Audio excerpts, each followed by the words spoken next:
Good morning. Good Saturday morning, everyone. Casey Durango here of Go Keto with Casey. I'm going to give myself a couple of seconds here to get up and running. I hope everyone is having a good Saturday. If you're in Northern California, I hope you're safe. I'm going to share this if you don't mind. Just give me a second. My name again, Casey Durango of Go Keto with Casey. I like to talk about how I've lost 97.4 pounds still since starting the ketogenic diet, and how you might be able to lose weight, improve your health, and regain control of your life. Bear with me while I do some behind the scenes things here to get this going. One of these days I will get someone to help me with this, but today it's just me. So today I want to talk about IF. For those of you who don't know, IF stands for so-called intermittent fasting. And my thoughts about that. I have some. In truth, I have a little bit of a problem with the phrase itself, with the word. And excuse me for taking my eyes off the camera. I am still clicking behind the scenes, trying to make sure everything is going as it should. Bear with me. Thank you. I think that's my last click. So-called intermittent fasting. Many people are following it. It is all the rage. Here's my take on it. And of course, as always, around here, you do what works for you. You do what you like. You do what works for you. My concern about the so-called intermittent fasting is, for one thing, I don't think that word means what people think it means. Not the intermittent part, the fasting part. If you're eating, you're not fasting. Okay? A better way to call it, and this is what I heard in San Diego, several professionals who were lecturing the Low Carb USA in San Diego a couple of weeks ago, which was great, by the way. Time-restricted eating, which is more accurate because you're actually talking about when you're eating. Fasting, Gandhi fasted, okay? He didn't eat. The dude did not eat. And as one presenter, a clinician from South Africa at the conference said, he referenced intermittent fasting. He kind of brushed it off. He says, frankly, it's just people skipping breakfast, which a lot of people do anyway. But semantics aside,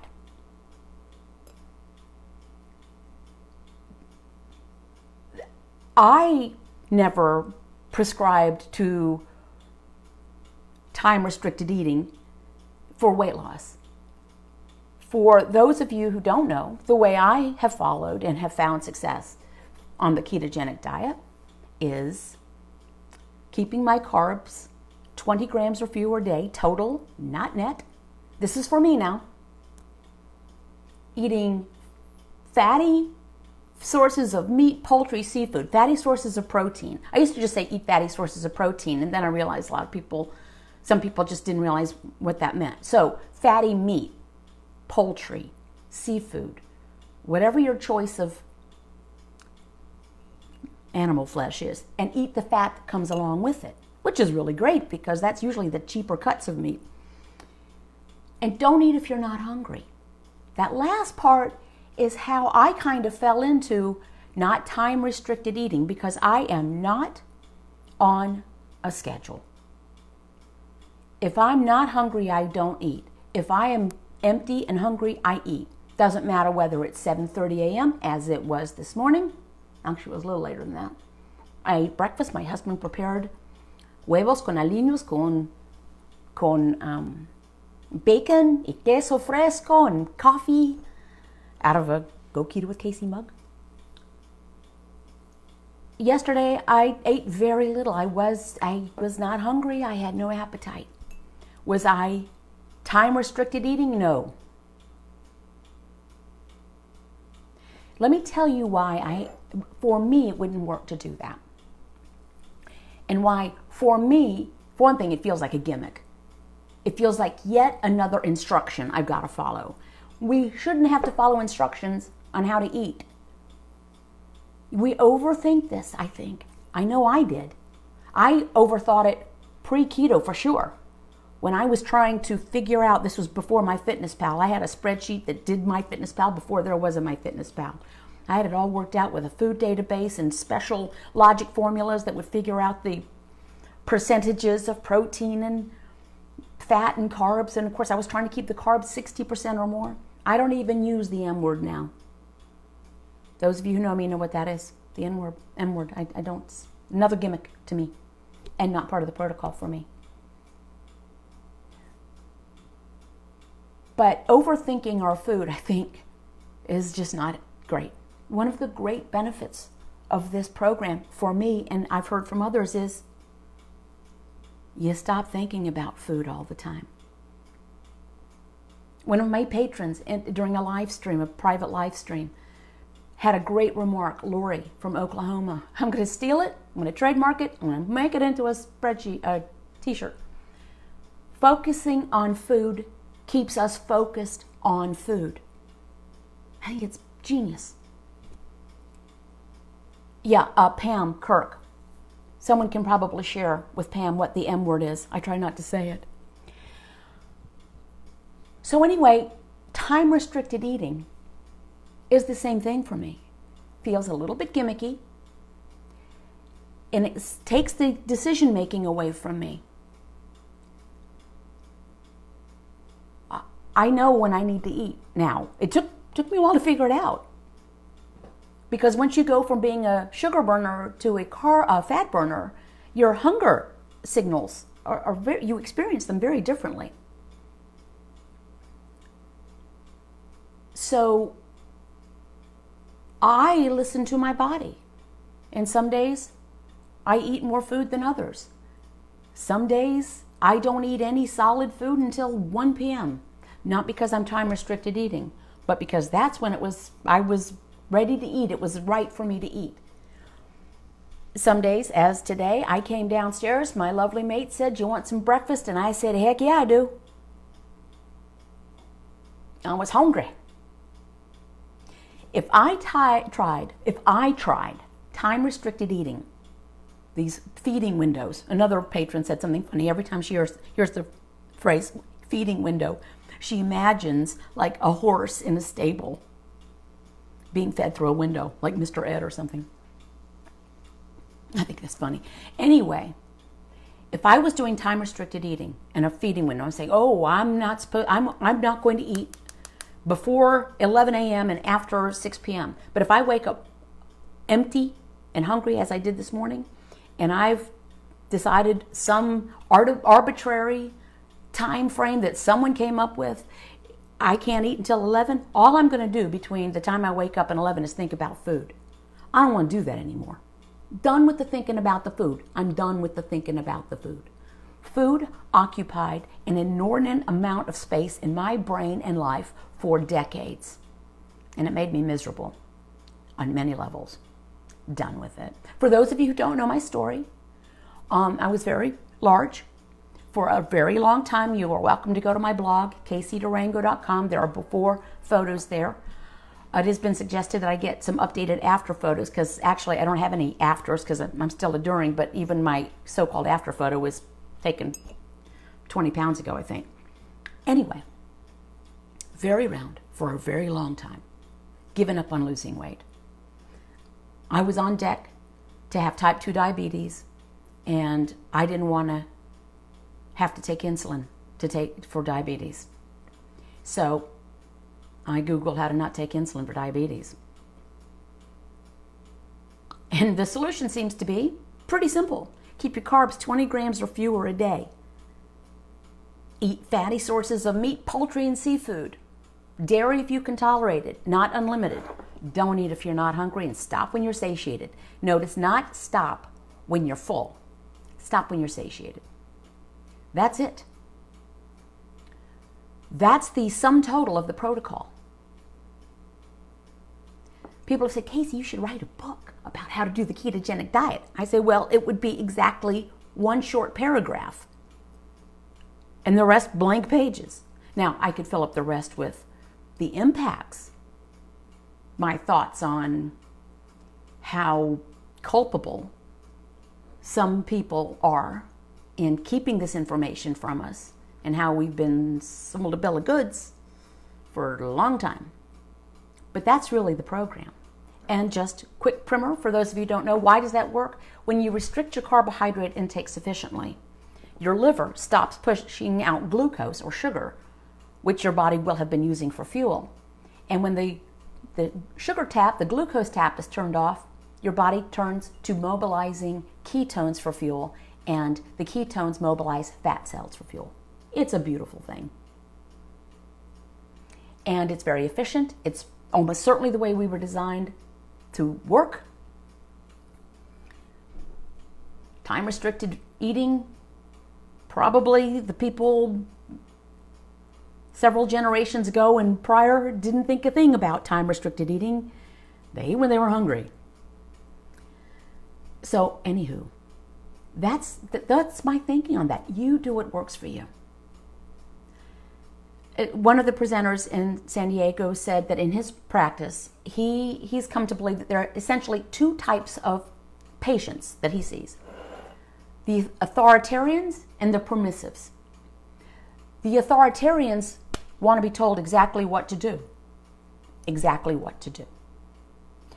And maybe I'm contrary enough that that's why I don't particularly care for these, what I think are gimmicks, and incorrectly labeled things, because if you're eating, you're not fasting. But anyway, I don't like being told what to do. My lovely mate just entered the house. He was outside working. I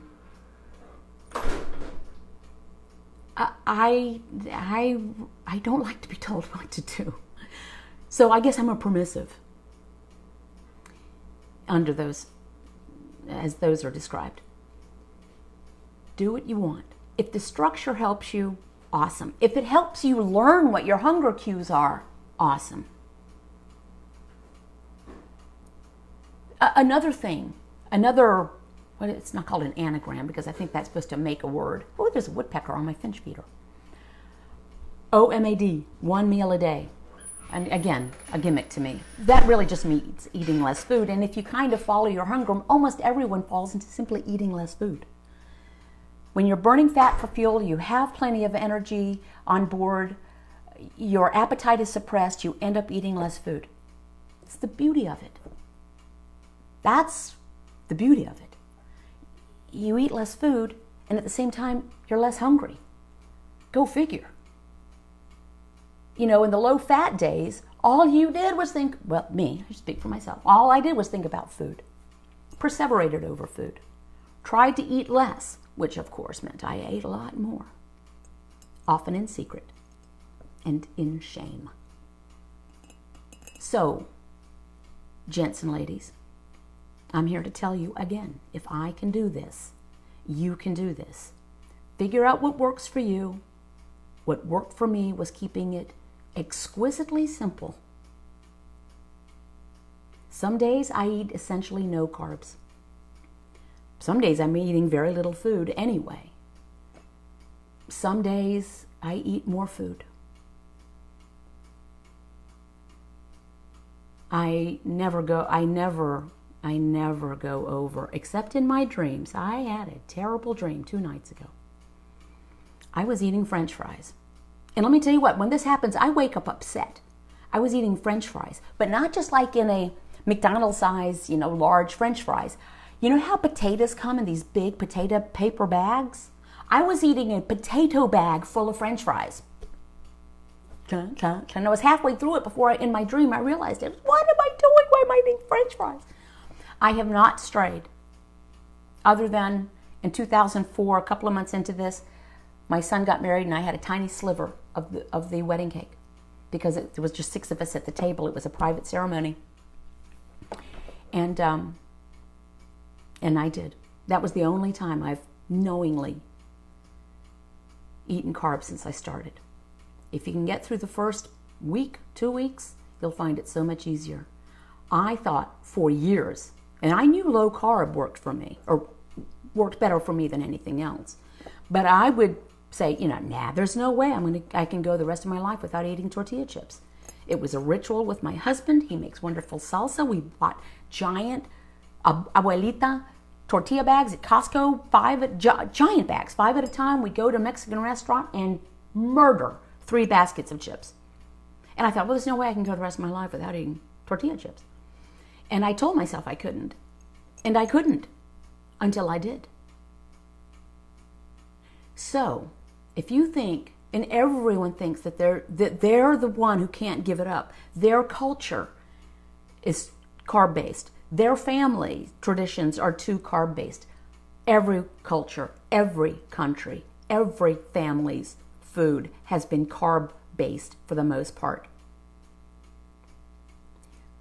Scandinavians, Italians, Asians, my husband, who's from Colombia, South America, the only thing that wasn't a carb on any of his plates would be the fried eggs in the morning and some fried meat at the rest of the times. But the other times it was bandeja paisas. It was these giant platters of rice and beans and potatoes and yuca and patacones and arepas. And it was all corn and rice and beans.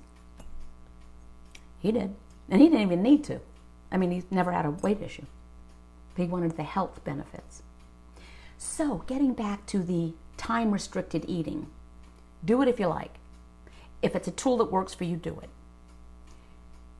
If you find that it's one more thing that you're trying to figure out, stop trying to figure it out. Between the pie charts and the percentages, the M word, the time-restricted eating, can I drink coffee? Does that break my fast? There are no rules about this. There's no fasting police going to come. Make your decisions. If you've reached the age of majority, you have earned the right to decide whether you're going to have cream in your coffee and whether that breaks someone else's rules, some arbitrary set of rules for eating or not eating. There, I said it. Do what works for you. But if you find that you don't want to think this much about something that should just come naturally, then maybe peel away some of these self-imposed restrictions. Think about this. Babies who are breastfed. We don't know how much they eat. I breastfed all 3 of my children for, a long time. I didn't know how much they were eating. I didn't care. They didn't have to be coached into either waiting to eat or letting me know when they were hungry. And they let me know when they were satiated. But think about this. So, you breastfeed and then maybe you switch to bottle feeding. Before, your newborn, who doesn't know anything about life, knew when to eat and when not to eat. This is assuming a healthy child, of course. And when to eat and when to stop. But when you start bottle feeding, you become obsessed with, here's 2 ounces of expressed breast milk. You better eat this. You need to eat the 2 ounces because the book said you're supposed to eat, the baby's supposed to eat 2 ounces. So you just, and the baby's going, get away from me. No, you're going to eat this. We started so early. Let's just step back. Let's not think so much about the food. Because, as Lori from Oklahoma said, focusing on food keeps us focused on food. And there's so much more to life. Now, I'm going to spend 30 seconds on a couple of things. This Monday in Greensboro, North Carolina, there's a Go Keto with Casey meetup at Wine Styles at Friendly. Please let me know if you're coming so I can give our wonderful server Madeline a heads up. Hopefully it's going to be a good turnout. It's half price wine by the glass, but you don't have to drink wine or anything. No purchase, nothing. I will be bringing mugs because someone requested. I think they're going to be $20. But it's an informational thing. There's no sales pitch. You don't have to sign up for anything. I don't collect emails or anything. It's just, if you have some questions, if you have some challenges, if you have some success stories, if you have a friend who's, wondering, bring them up. That's Monday the 13th, Wine Styles at Friendly in Greensboro. September 22nd in Roxborough, North Carolina, an Adapt Your Life event is going to be, that's a Saturday. Dr. Eric Westman, Dr. Wickham Simons, Christy Honeycutt Sullivan, Amy Berger, and myself, the only uncredentialed person, by the way, although I believe Dr. Simons did elevate me to doctor in a talk. My parents would have been so proud. That will be a full day event. You'll have to register for that at the Adapt Your Life site. It's a ticketed event, but it does include a lunch. And that should be fun. So there'll be presentations and Q&A from all the presenters. And then I think Dr. Westman is doing his clinic for people. The 20th, 29th of September, a Friday and a Saturday in Portland, Oregon, Go Keto with Casey Roadshow. That is a ticketed event. Please go to my blog, CaseyDurango.com, to see information about that. It's going to be a cocktail party Friday evening, and then a day of, it's going to be a Festivus for the rest of us. This will be an event for people to come and share their stories. The high-level conferences are fantastic, but this is about us. Success stories, challenging stories, befores and afters, fun and games. There might be a Jeopardy game with fun prizes.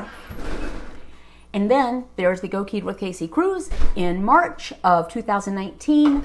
There is still time to register, and there are people looking for cabin mates to help defray the cost. That's going to be fun too.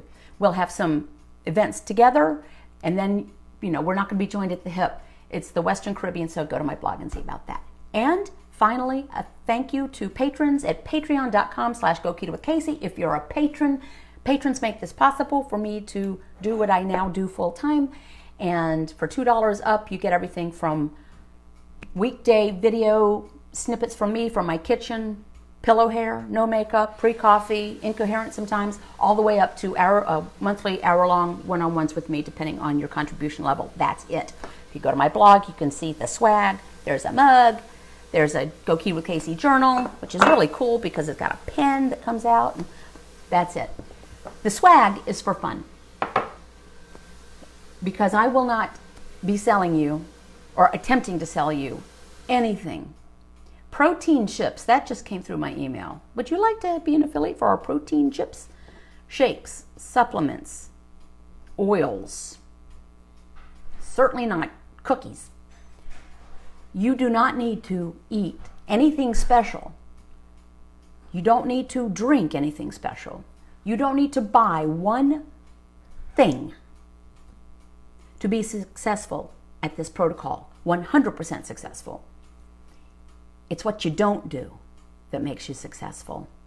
It's what you don't buy. Thank you, Cuckoo.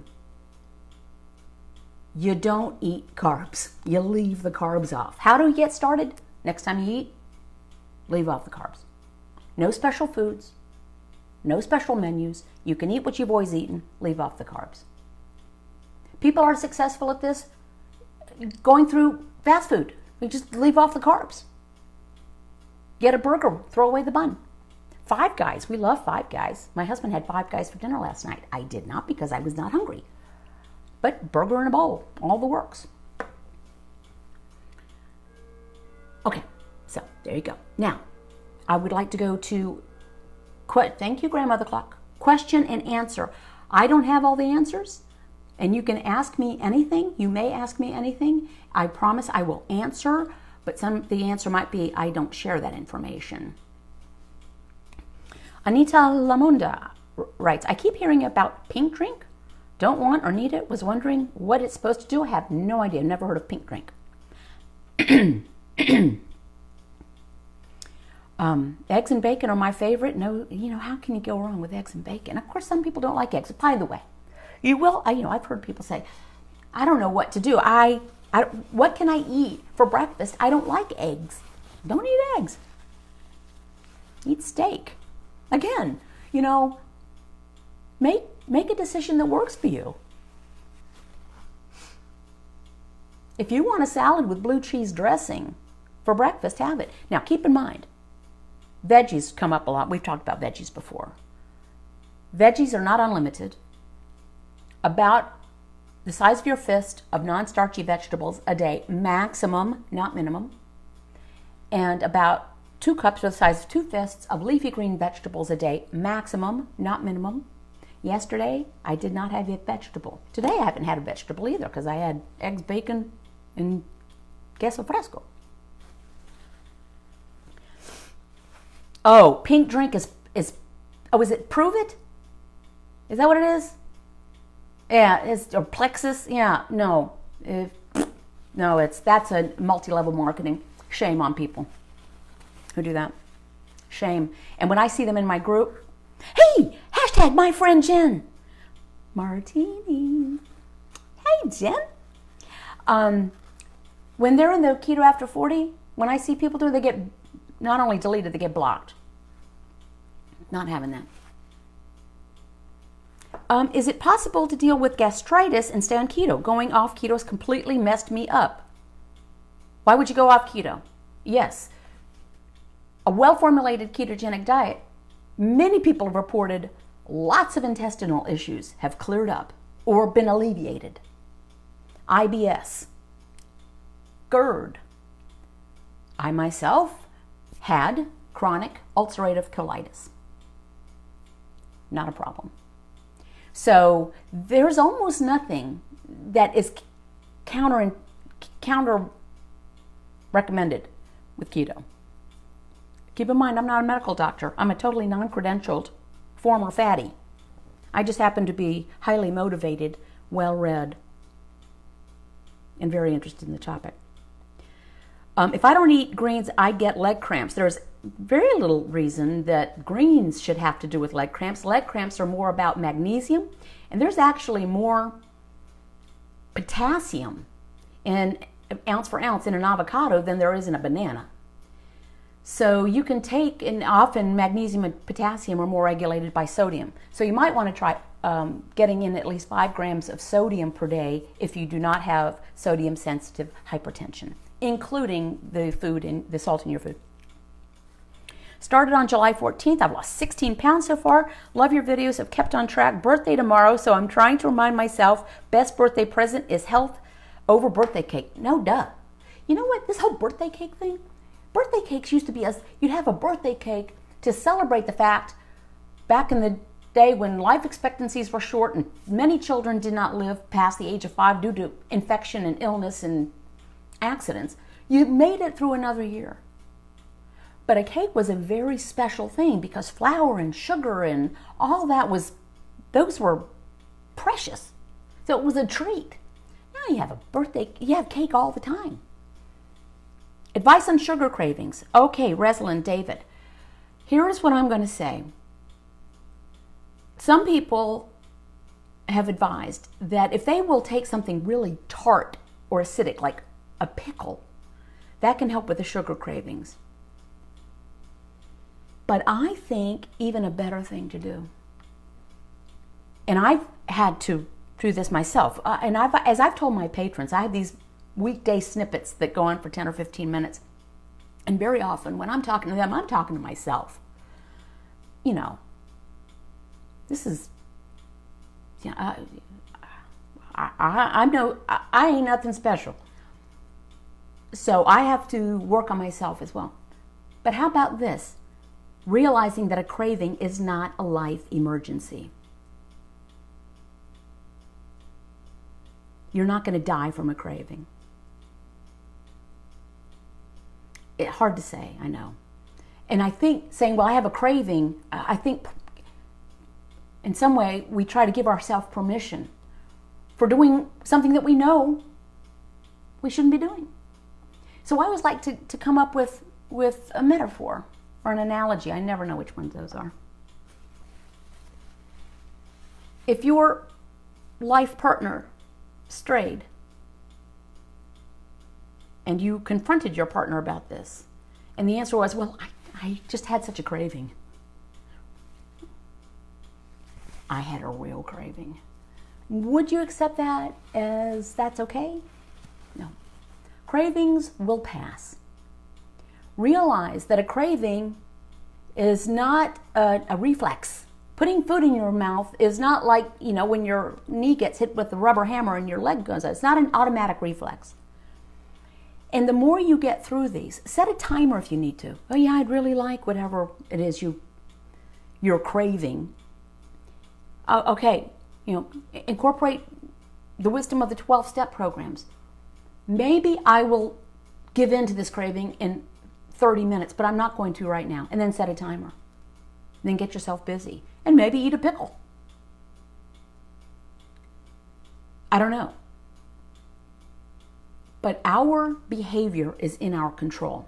The craving may feel like it's out of our control, but the motion of bringing something, reaching into a bag of M&Ms and throwing them into our mouth, that is a behavior that we can control. We can. Practice it.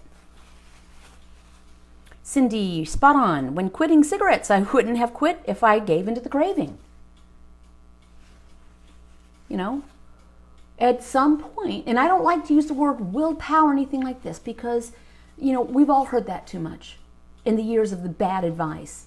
Just move more, eat less. If you had more willpower, you could do this. But at some point, we do have to own our behavior. Let's face it, eating is a behavior. Being rude is a behavior, right? So you control that, hopefully.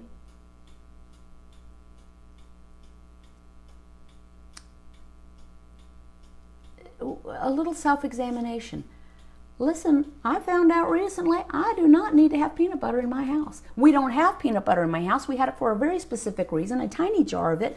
We were trying to catch or trap chipmunks. So there was a little tiny thing of peanut butter. Oh man, I really wanted that peanut butter. And I took a tablespoon of peanut butter. It was not a big deal. It didn't matter. I mean, I'm got things pretty tuned in. But I realized that peanut butter was calling to me.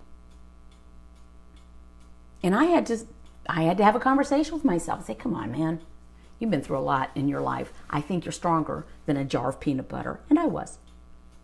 So we all have to work on it. Susan Roche, you say you drink wine. Is it white wine or is it red wine with no carbs? I love red wine. Can you suggest those? Any dry wine. I was out, had wine last night. I had a really nice time with a couple of friends, and then later on my husband joined me. We had a lovely time at Wine Styles in Greensboro. And I was drinking Chardonnay. You want to avoid sweet wines, cordials, muscadine grape wines are very sweet. If they're sweet, don't take them. But a red wine, Merlot, Cabernet, Shiraz. So, yes. Do I indulge in sweets made with almond flour, swerve, or stevia? Now, swerve and stevia are not the same as almond flour, They are non-sugar sweeteners. We don't like my husband nor I like the aftertaste of swerve or stevia, or we've tried Truvia. We've tried a lot of things. So we use Splenda. But no, almond flour, I don't try to make fake versions of the food that got me here in the first place. With the exception of almond cookies that I make for my husband. He has 2 a night with coffee. He used to have 3 slices of pound cake a night with coffee. The jerk. And he staged his room. But now he's, so I make them, I grind almonds and I put them in my recipes. You can see a video of it at my YouTube channel. And I think it's on my blog as well. And I use Splenda to sweeten that. But no, I don't make any other. I did make, very occasionally I make a cheesecake. And now I'll just do it crustless. Because really, let's face it, it's the filling that you like. But I don't do that too often. So we just eat less food. Food is just less. It's not the highlight of our days anymore. So no, I am not a big fake baked good person. How do you count the carbs without being obsessive? How do I count the carbs without being obsessive? I'm not sure I understand how you would be obsessive about it. It's pretty easy. If you're going to eat vegetables, that's pretty much where the carbs are going to come from. Pretty much.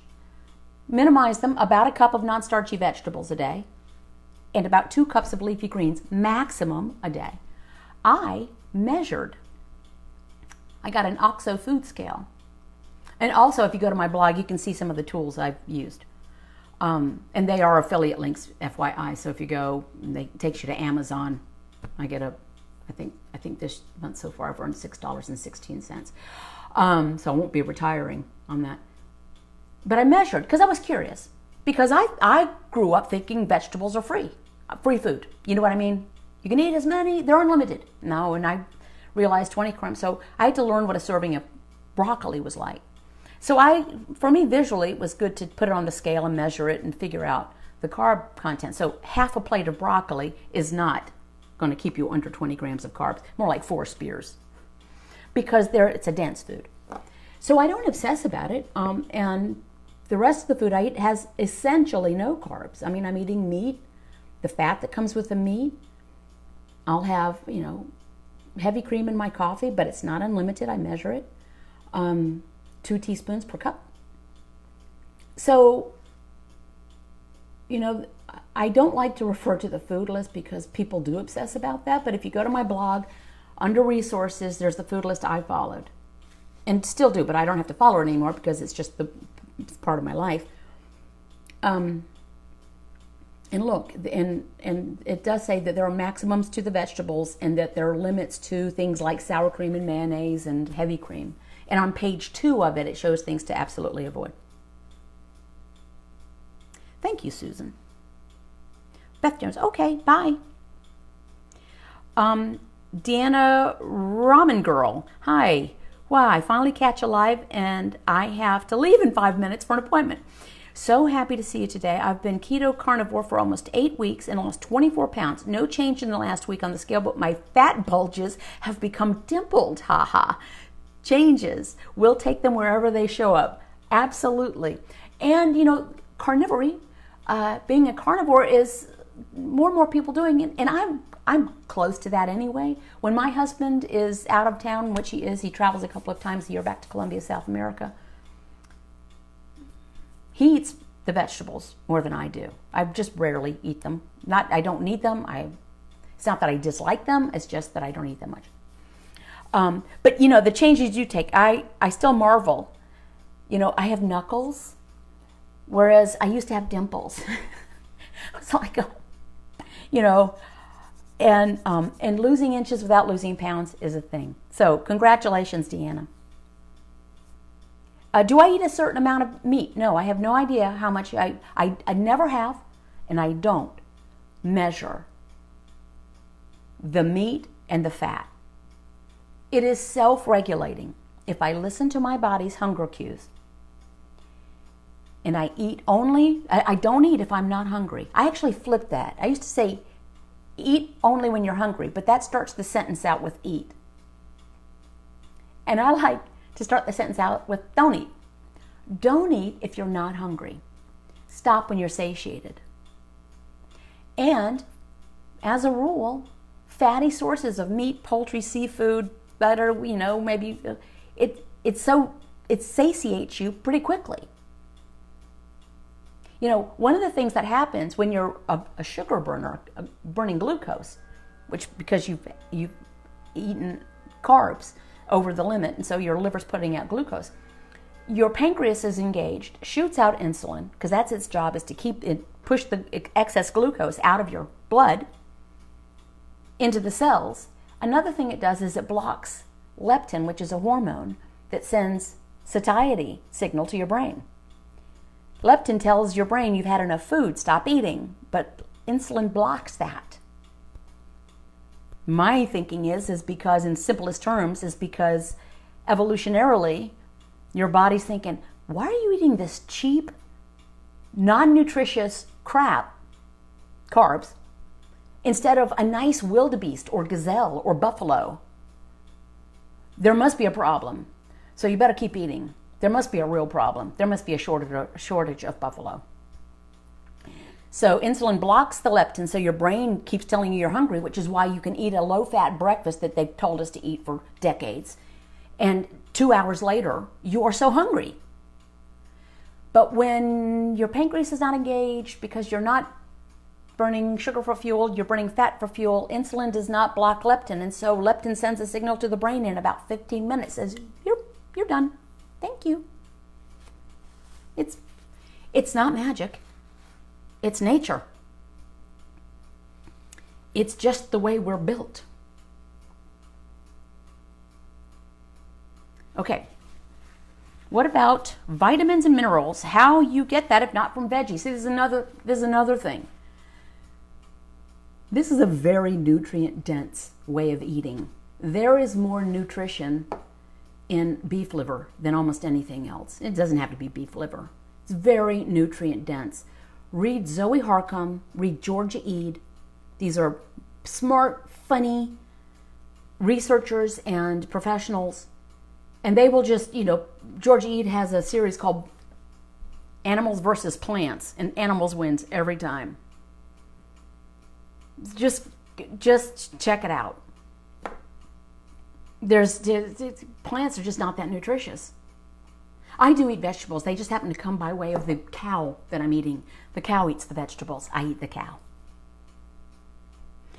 Renee McKeithen Philpott. Hey, you're a new patron, aren't you? Once you eliminate all processed foods and sugars, you don't have to be obsessed about counting carbs. You're just not as hungry. Thank you.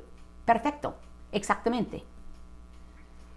Melissa Lewis. Lita, IKR was at Walmart picking out ribs.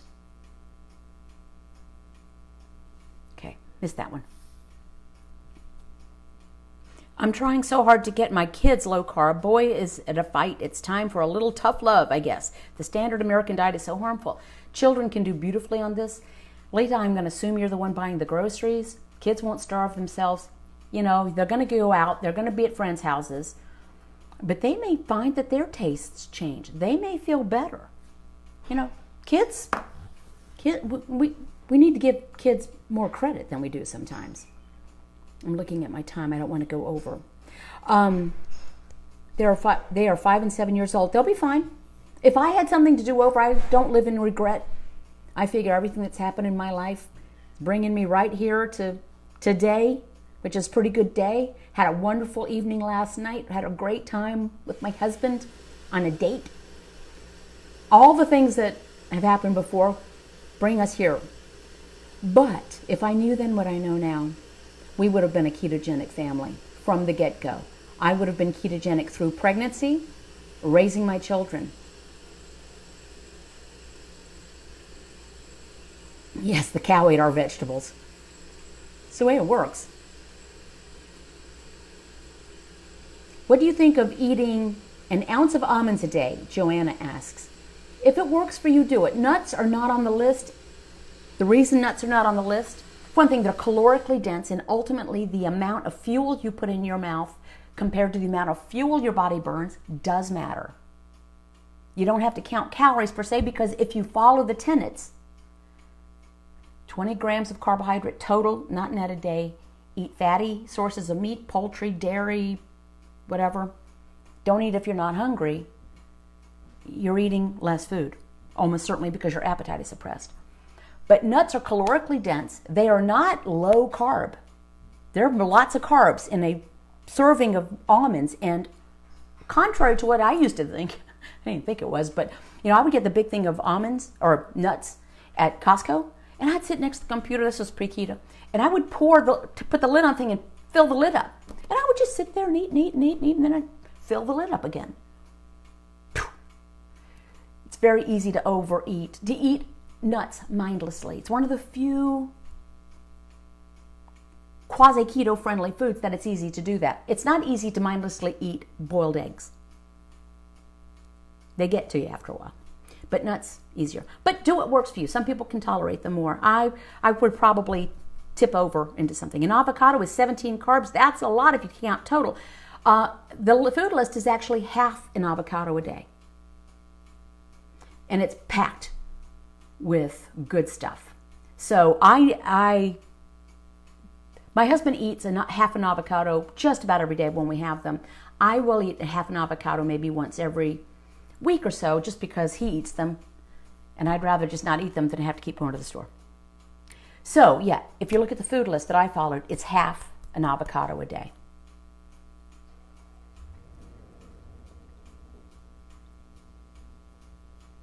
Yes, Alita writes, yes, nuts are a trigger food. I mean, someone else is confirming it's half an avocado. Okay, does anyone have any other questions? I am going to start to wind down here. Reminder about the upcoming events. Reminder about Patreon. Also, patrons at certain levels get a 10% discount on swag in my blog. And then the Monday night meetup, the Adapt Your Life, September 22nd, the Go Keto with KC Roadshow in Portland, Oregon, September 28th, 29th. I may be going to San Francisco in early November. I will be in Dallas, Houston, and San Antonio in late November, early December, talking at a private thing, but I'm going to put that out there, so if anybody's in town, they want to meet together for a glass of wine or a cup of coffee, and if I have time, I'd love to do that. Pumpkin seeds, again, you just watch, look at the labels, figure out what works for you. If it's something that you're going to end up, you ate half a bag of pumpkin seeds, then, be careful about that. Still going to Vancouver? I'm not going to Vancouver. I'm not sure what that is. How do I keep under 20 carbs? Veggies and eggs have carbs. Eggs have like 0.6 of a carb, and veggies have carbs, so don't eat them if you are concerned. But limit them if you're going to eat veggies. A cup of non-starchy vegetables a day, 2 cups of leafy greens a day maximum. That'll get you to about 10 or 12 carbs. Eggs have 0.6 grams of carbs, but so 0.6. You'd have to eat a lot of eggs to have that be an impact. Come to Massachusetts. My husband and I met in Boston at Faneuil Hall Marketplace. Thank you. Okay, anything? Oh, I am going to share something that comes up. This is really off topic. Where is it? My necklace. I get a lot of questions about my necklace. I think I've shown this before, but I continue to get questions. My husband brought me this about 25 years ago from Colombia, and I wear it essentially every day, all the time. But I get it's I don't know what the symbol is. It is a native symbol, and there's a little emerald up in the top there. And then a while ago, he brought me gold earrings with little emeralds in them in the shape of coffee beans, because we have a coffee farm in Colombia. I'd love to go to Victoria again. Victoria, British Columbia, Canada, gorgeous city. We were there last year. Okay, anything else? Any other questions? Check out patreon.com if you want to become a patron. You get patron-only content plus access to a patron-only forum. It's a very supportive place. Okay, gonna wind up. Check out the swag. It's fun. I've learned a lot about shipping. And thank you guys. Last chance. Okie dokie. That was it. Thanks, guys. Really appreciate you allowing me to be part of your Saturday. And I try to do Facebook Live every Saturday. I can't always do it, but I do try. So, thank you very much. Hasta la vista. Ciao. Auf Wiedersehen.